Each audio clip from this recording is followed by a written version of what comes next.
Déu vos guard. Avui clausurem la setmana de pregària per la unitat dels cristians. Aquest any l'ha preparada la comunitat monàstica de Grancham. El tema escollit és «Manteniu-vos en el meu amor i donareu molt de fruit». I això té el seu fonament en l'Evangeli de Joan i expressa la vocació d'aquesta comunitat per treballar per la unitat i per la reconciliació dels cristians i de tota la família humana.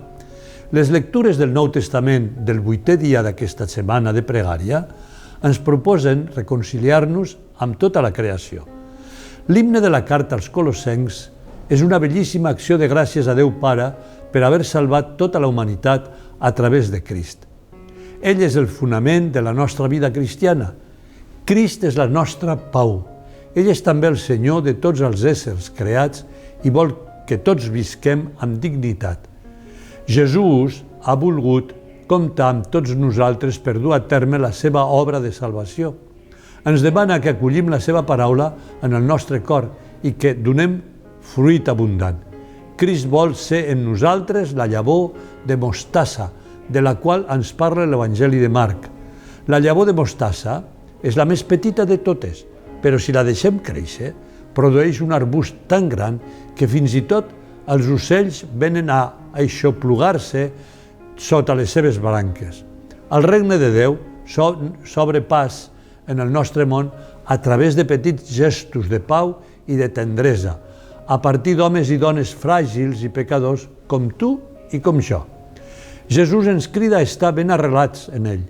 Sense ell no podem fer res. El Senyor ens explica això amb una bella imatge. Ens diu que ell és el cep i nosaltres les sarments. Les sarments, si no estan unides al cep, no poden donar fruit. El nostre compromís per la justícia, per la pau i per la comunió ha d'estar profundament arrelat en l'amor de Jesús. Jesús vol compartir amb nosaltres la seva alegria, l'alegria que neix de la comunió amb Déu i entre nosaltres. Si ens deixem estimar per ell, viurem com ell va viure. Farem la voluntat del Pare, anunciarem que Jesús ens estima, que va donar la seva vida per salvar-nos i que ara es viu al nostre costat cada dia, per il·luminar-nos, per enfortir-nos, per alliberar-nos i per fer possible la reconciliació i la unitat. Per acabar, voldria animar-vos a pregar tots junts. Jesús, fixa la nostra mirada en tu perquè siguem capaços de compartir amb els altres la teva vida ressuscitada. Que tota la nostra vida es desvingui servei amorós als germans. Ajuda'ns, amb l'ajut del teu braç bondadós, a portar l'esperança i la reconciliació a tota la creació. Amén.